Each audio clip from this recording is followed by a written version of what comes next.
দ্বিতীয় রোজার দিনটা আমি কিভাবে কাটালাম, তার সঙ্গে আমি আমার ওই প্লাস্টিকের জারগুলো কাগজ কিংবা স্টিকারগুলো কিভাবে ছাড়ালাম সেটাই আমি তোমাদের সামনে তুলে ধরব। আসসালামু আলাইকুম বন্ধুরা, তোমরা সবাই কেমন আছো? আশা করি আল্লাহর দয়ায় তোমরা সব বেশ ভালো আছো। আলহামদুলিল্লাহ, আমরাও বেশ ভালো আছি। তো প্রতিদিনের মতোই তোমাদের সামনে আর একটা নতুন ভিডিও নিয়ে হাজির হয়েছি। দেখতে থাকো বন্ধুরা, আজকের ভিডিওটা তোমাদের কাছে খুব ভালো লাগবে।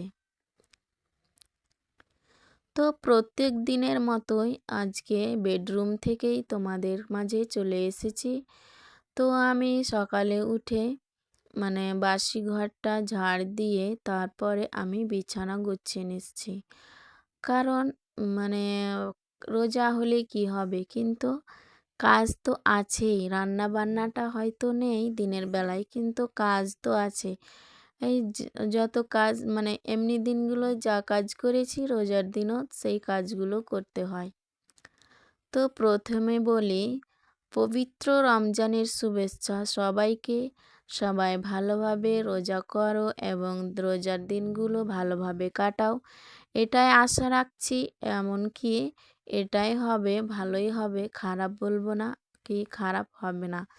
যাই হোক, এই 2 দিন রোজা কেটেছে তো খুব ভালো কেটেছে। আর এইভাবেই পুরা মাসটা যেন কাটে, এটাই আল্লাহ তাআলার কাছে আশা করি। তো সকালবেলায় উঠেছি, কারণ দেরি করে উঠেছি, কারণ সেহরি খেয়ে তারপরে আবার নামাজ পড়ে কিছুক্ষণ পড়াশোনার করার পর ঘুমিয়ে পড়ি।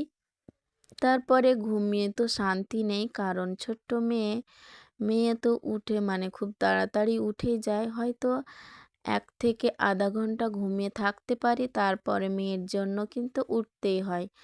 তো মেয়েকে আবার উঠে খাওয়া দাওয়া করাতে হয়। তো এই কারণেই খুব দেরিও হয় না। তো আগের থেকে দেরি হয়ে দেরি করেই উঠি একটু। তো যাই হোক, দেরি করে ঘুম থেকে উঠে কিন্তু বিছানা গোছগাছের কাজে লেগে পড়েছি। তো বিছানাটা প্রথমে গুছিয়ে আমি চলে আসলাম রান্নাঘরে। তো আজকে আমার এই কন্টেনারগুলোর স্টিকারগুলো কিভাবে ছাড়াবো সেটাই আমি তোমাদের মাঝে আজকে তুলে ধরবো, সেটাই আমি শেয়ার করছি। তো আমি প্রথমে তারফিন নিলাম, কিন্তু কেরোসিন তেল কিংবা ডিজেল এই কেরোসিন, ডিজেল কিংবা তারফিন এইসব দিয়ে আমি উঠিয়ে থাকি এই স্টিকারগুলো। তো আমার কাছে কেরোসিন কিংবা ডিজেল কোনোটাই নেই, তো আমার কাছে তারপিনটা রয়েছে। তো তারপিন দিয়েই আমি আজকে এইভাবে কাগজগুলোকে উঠাবো। তো আমি সেটাই তোমাদের মাঝে তুলে ধরবো। তো আমি প্রথমে এগুলোর গায়ে লাগিয়ে দিচ্ছি খুব সুন্দরভাবে, যাতে পুরো উপর থেকে নিচ পর্যন্ত ভিজে যায়। এইভাবে আমি লাগিয়ে দিচ্ছি, কিন্তু প্রথম কৌটাটাতে যে আমি লাগালাম, কিন্তু উপরের যে আস্তরণটা আছে প্লাস্টিক জাতীয়, তো ওটার ভিতরে কিন্তু তারপিনটা ঢুকতে পারেনি, কিন্তু ওটাতে আবার লাগাতে হবে। যতদূর পারবা স্টিকারটা উঠাবার চেষ্টা করবা। যখন এমনিতেই উঠবে, ওর গা থেকে ওই প্লাস্টিক জাতীয়টা যখন ছেড়ে যাবে, তখন ওই কাগজটা পুরোপুরি বেরিয়ে আসবে। তো ওখানে তারপিনটা দিলে কিন্তু তার ভিতরে পুরোভাবে ঢুকতে পারে, পুরোটাই ঢুকতে পারে। আর ওই প্রথম কৌটোটাতে যে আমি দিলাম সেটার ভিতরে কিন্তু ঢুকতে পারেনি, তো ওটাতে আবার দিতে হবে। তো আমি এইভাবেই দিয়েই কিন্তু স্টিকারগুলো রিমুভ করি। তো যাই হোক, আমি এইভাবে এটা করি। তো এটাই আমি তোমাদের মাঝে শেয়ার করলাম। তো এটা তোমাদের যথেষ্ট উপকারে লাগবে। অনেকে আছে যে এইভাবে স্টিকারগুলো ছিঁড়ে কিন্তু অর্ধেকটা উঠে আবার অর্ধেকটা লেগে থেকে যায়, কিন্তু দেখতে ভালো লাগে না। তো আমি এইভাবে করে থাকি, তো কন্টেনারগুলো একরকম হয়ে যায় আর দেখতে ভীষণ ভালো লাগে। তো আমি ওইদিকে মানে তারপিনটা লাগিয়ে ভিজতে দিলাম, আর এখানে আমি আরও অন্য কৌটোগুলো কিন্তু মাজা ধোয়া করে নিচ্ছি। এই কাজটা আমি আগেও করে নিয়েছি, কিন্তু পয়লা রোজা মানে ইফতারি করিয়েছি। তো আমার মানে বড় বড় কন্টেনারগুলোতে কিংবা পলিথিনে করেই মশলা আরও বিভিন্ন জিনিসগুলো রয়ে গেছে। তো আমি এই মানে কন্টেনারগুলো আরও ছিল বাকি, মানে পড়েই ছিল, তো ওইগুলোকে আমি রেখে দিয়েছিলাম ভালোভাবে। এখন আমি মাজা ধোয়া করে আবার ওইগুলো ব্যবহার করব। তো অনেকগুলাই মানে আমি বার করে নিয়েছি, এগুলো আমার রাখা ছিল। তো কোনো জিনিস যখন কিনে আনে এগুলো মানে বেশিরভাগ এটা হচ্ছে ঘিয়ের ডিব্বা, আর ওইগুলো হচ্ছে খেজুরের। তো আমি খেজুর মানে খাওয়া হয়ে গেলে মানে কৌটোটা ফেলে দিইনি, আমি রেখে দিয়েছি যে আমার ভবিষ্যতে এটা কাজে লাগতে পারে। তো আমি এটাকে এখন কাজে লাগাচ্ছি। এইভাবে উঠিয়ে পরিষ্কার করে নেওয়ার পর এখন আমি সব জিনিস রাখবো, আর খুব সুন্দরভাবে থাকে। আর মানে আর ঢাকনাটা খুব সুন্দরভাবে লেগে থাকে, তো তার জন্য সব জিনিসগুলো এতে ভালোই থাকে। তো এখন আমি এই সব কিছু মাজা ধোয়া করে মানে ওই স্টিকারগুলো উঠিয়ে নিয়ে এখন আমি কৌটোগুলোকে শুকোতে দিচ্ছি, যে পানিটা ঝরে গেলে কিন্তু আমি মানে সব কিছু জিনিস রেখে মানে রিফিল করে দিব। তো এখন এগুলো আমি শুকোতে দিয়েই কিন্তু আমি চলে যাব গোসল করতে। কারণ আমার মানে দুপুর হয়ে আসছে, গোসল করে তারপরে নামাজ কালাম করে আবারও আমি চলে এসেছি এখন রিফিল করতে কৌটোগুলো। তো কৌটোগুলোতে মানে যেটা যেখানে ধরবে সেই জিনিসগুলো আমি রেখে তারপরে মানে তো এটা তারপরে তো আমি রান্না বান্না শুরু করে দেব, কারণ আসরের আজান পড়লেই নামাজ পড়েই কিন্তু রান্না বান্না শুরু করে দেব। তো এখন আমি ঝটপট করে সব কিছুই মানে রিফিল করে নিচ্ছি, মানে ড্রাই ফ্রুটস থেকে শুরু করে মানে রান্নার মশলাপাতি যত থাকে A to Z আজকে সম্পূর্ণই আমি কৌটোর মধ্যে মানে ভরে নেব। তো ওটাই আমি কাজ শুরু করে দিয়েছি আজকে। তো ভিডিওর শুরুতেই বলবো, যে যেখান থেকে এই মুহূর্তে আমার ভিডিওটি দেখছো, আশা করব একটা ছোট্ট লাইক দিয়ে আমার ফুল ভিডিওটা কন্টিনিউ করবে। কারণ তোমাদের একটা ছোট্ট লাইক আমার ভিডিওটা অনেক দিদি বোনেদের মাঝে পৌঁছে যেতে সাহায্য করবে।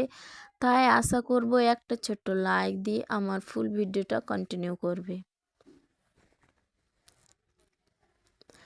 তো এখন আমি সব কিছুই কন্টেনারে পূরণ করে নিচ্ছি, তারপরে রেখে দেব। তো আমি আজকে কোনো ইফতারের আয়োজন কিংবা কোনো কিছুই আমি শেয়ার করব না। আমি এইখান থেকে এই সব কিছুই আজকে তোমাদের মাঝে তুলে ধরব। তো আমাদের সিম্পল ইফতারি কালকে দেখাবো, আমরা সিম্পলভাবে কিভাবে ইফতারি করে থাকি। তো ওটাই আমি তোমাদের মাঝে তুলে ধরবো। মানে রোজার দিনে খুব বেশি খাওয়া কিন্তু ভালো নয়। খাওয়া দাওয়া এবং কি কাজ, মানে আজকে আমার কাজ কিন্তু সব কিছুই শেষ। এখন আমি যা ডেলি রুটিনে যা কাজ থাকে সেই কাজগুলো করব, আর আল্লাহ তাআলার ইবাদতে বেশি মন দেব। কারণ 11 মাস পরে চলে এসেছে আমাদের পবিত্র রমজান, পবিত্র মাহে রমজান। এই মাসটাকে গুরুত্বপূর্ণভাবে খুব ভালোভাবে আল্লাহ তাআলার কাছে ইবাদত করে মানে গুনাহ খাতা মাপ চেয়ে সব কিছুই কিন্তু করে নেওয়া যায়। তো ওইভাবেই মানে আমার এই 2 নম্বর মানে রোজাটা মানে এইভাবে কাটিয়ে 1-2 মানে 1 নম্বর রোজা তো আমার ভীষণ ব্যস্ততায় কেটেছে, আর 2 নম্বর রোজাও কিন্তু আমার ভীষণ ব্যস্ততায় কাটলো।